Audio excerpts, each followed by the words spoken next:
What is happening? J Game Dude here, and this video is going to be going up on the last day of the year. So this is going to be my final video for 2023, and this is what I've played and platinumed in December 2023.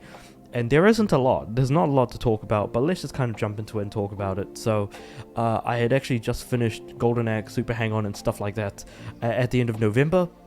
So I'm pretty sure this was the first game I didn't talk about after those, because I did technically play this in November, but you know, a month is a long time, so let's just not, you know, mess around too much. Sonic the Hedgehog 2, the originals, so a sequel to the original Sonic the Hedgehog that came out in what, 1992, 1993, I can't quite remember, but if the original Sonic the Hedgehog came out in 91, then this should not have been all that long after.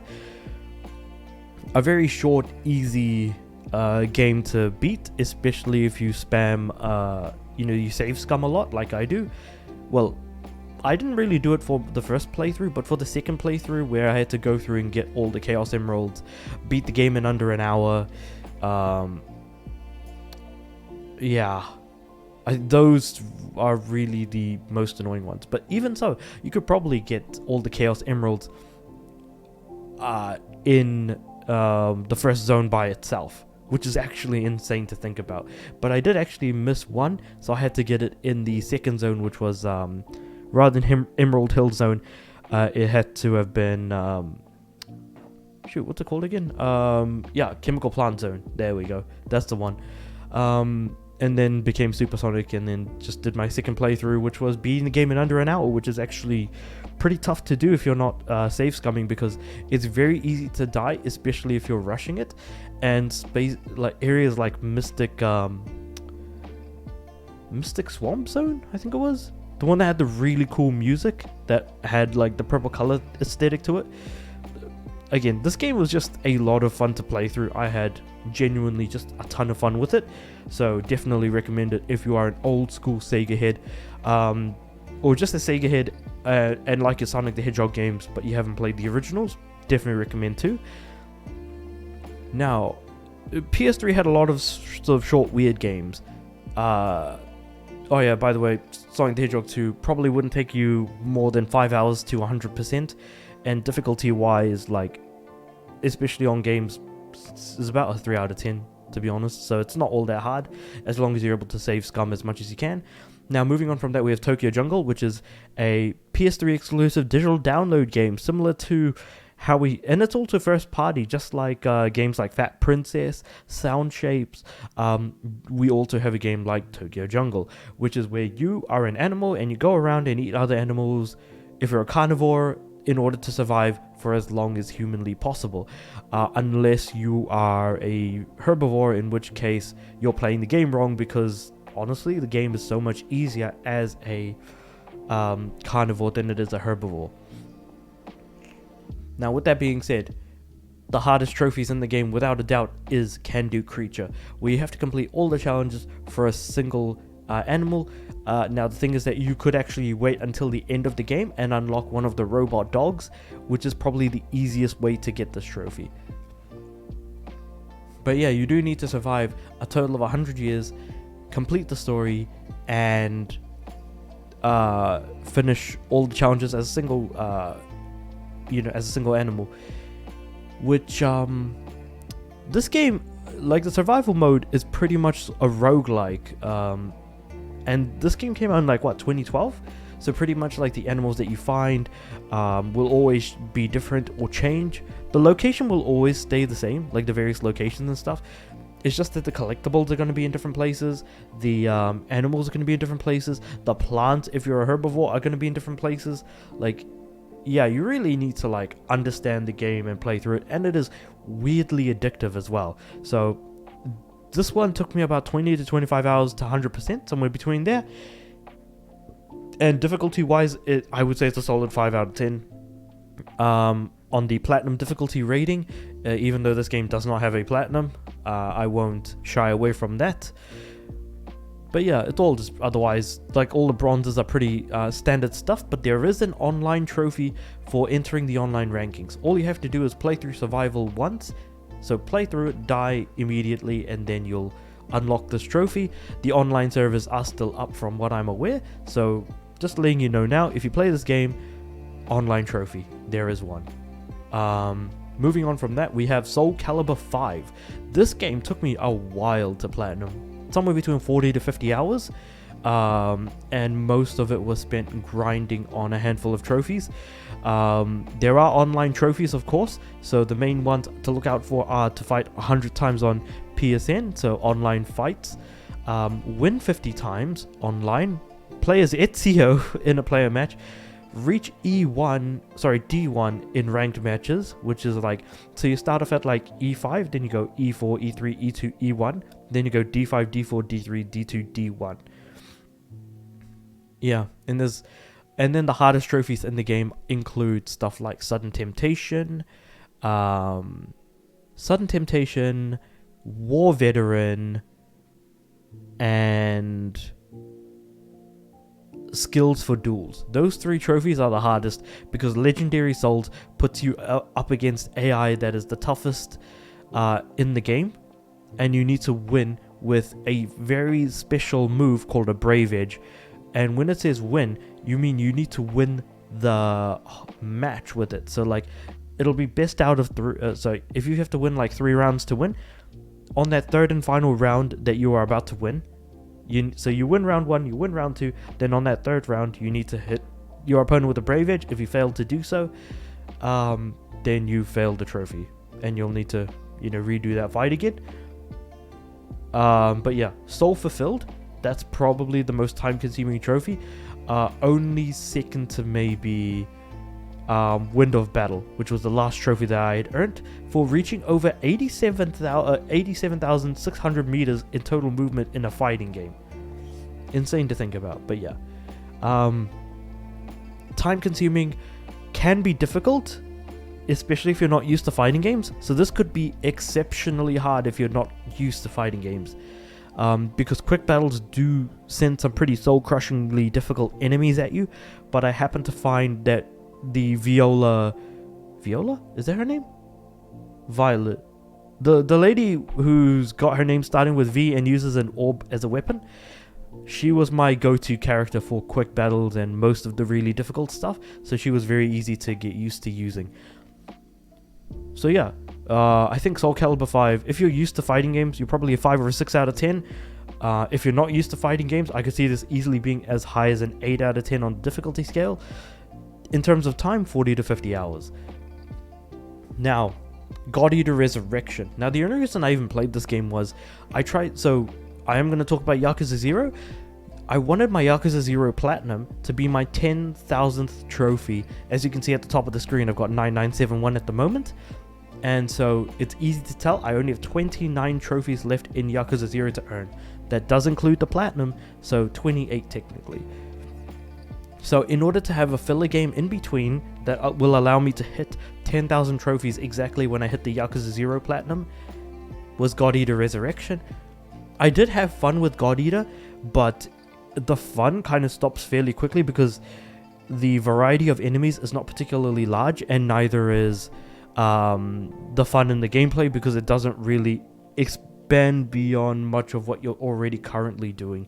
So yeah, ultimately this game takes about 80, if not somewhere between 80 to 90 hours to platinum. It took me about 84, 85 hours. And that's largely due to the grind that I had to do at the end. With all of that said, difficulty-wise, this can vary. It can be as little as a 5 out of 10 to as much as a 7 out of 10. It just depends on how used to Monster Hunter games you are, because this is by all accounts a Monster Hunter clone. In terms of trophies that are the most difficult, easily I would have to say that would go to beating the story. That is quite possibly the most difficult trophy in my opinion. So Mysterious Masked Aristocrat, which is to beat all of the difficulty 14 missions. So all of the missions have a rank from 1 to 14. The story ends at 13, and 14 is just an additional 23, 24 missions that you get to do. Do they add more story? No, they just therefore want to challenge. And so in order to once you've beaten the story, you'll get your difficulty 14 missions. So you have to go one at a time to beat them all. And you'll unlock Enigmatic God Eater, maybe about 7 missions in, and then about 24 missions into difficulty 14, you'll unlock Mysterious Masked Aristocrat.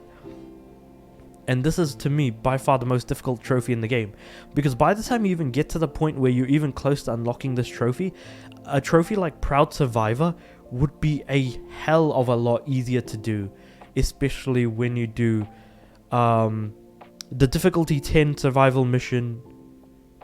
Sorry, difficulty 4. No, you have to do a difficulty 14 mission.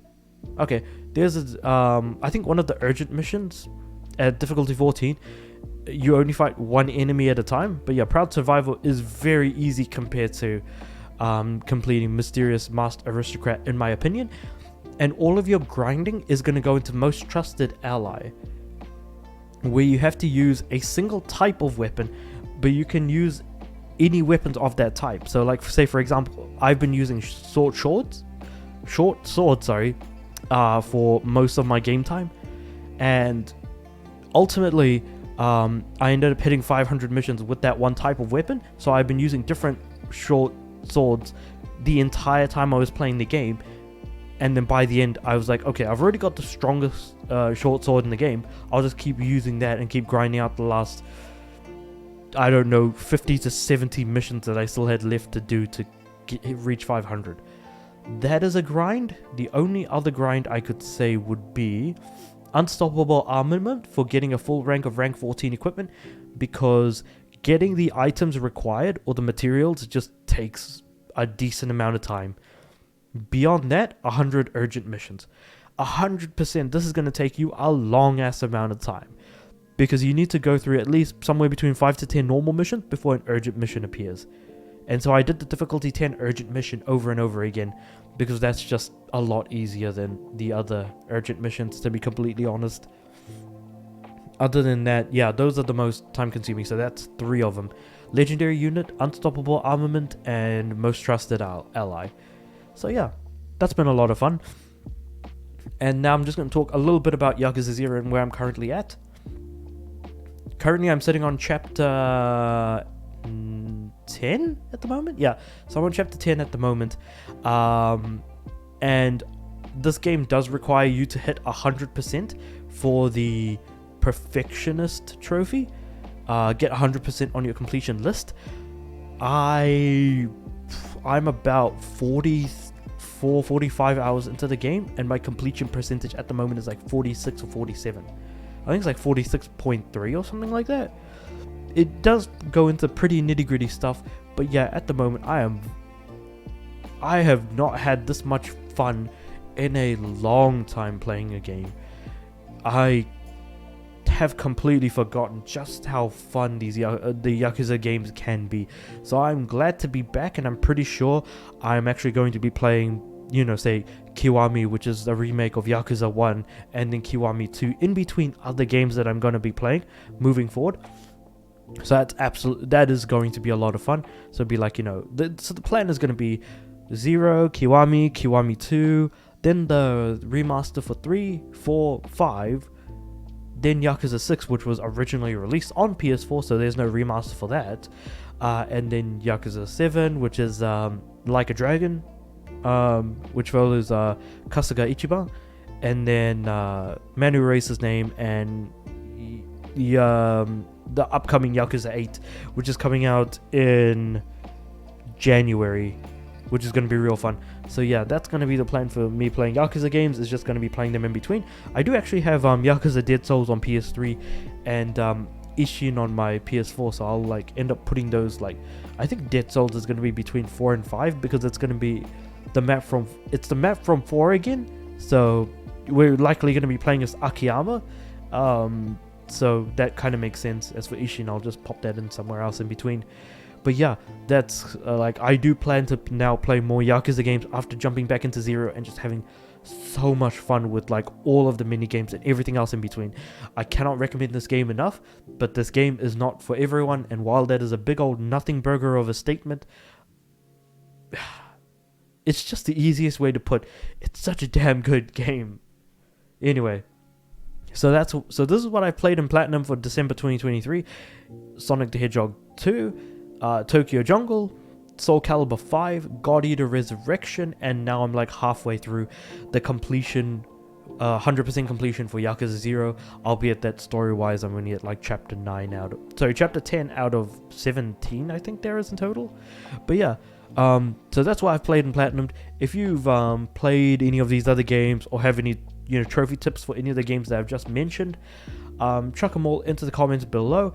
I didn't give a difficulty or time frame for Yakuza 0 because apparently it's a 7 out of, apparently from like the guides I've seen, it's either a 7 or an 8 out of 10, roughly sitting at somewhere between 150 to 175 hours, but I haven't gotten there yet, again, until I've been able to give like sort of a proper opinion from my perspective as myself, my well, not even more so my perspective, but like how I think about these games, because I'm sure my estimates are going to be a tad bit lower than what's actually being provided on trophy guides on trophy guide sites. So with all of that said and done, please do chuck those comments into the comments below. Like the video if you liked it. I do these because I like to just catalog, just for cataloging purposes, just mention what games I've been playing and just what I've been doing in between making videos. But yeah, subscribe to the channel. I don't know if I'm gonna hit 100 subs by the end of today or the day that this video goes up, which will be the 31st of January, 31st of December 2023. So hopefully we do, but if not, no stress, because I am going to then think about what my estimates and what my goals are going to be in 2024 for this channel. So with all of that said and done, please do subscribe to the channel. I do want my videos to go out to more people. I'm still aiming for that 100 subs, even if I may only have 12 hours left, because I'm only using my local time as an estimate. But with all that said and done, I do upload every day, and I'll see you guys next year. Yeah, next year. Tomorrow would be next year, technically, when this video comes up. I don't think I've ever thought about that, but yeah. Thank you. Thank you for being around for this year with me. And yeah, that's about it.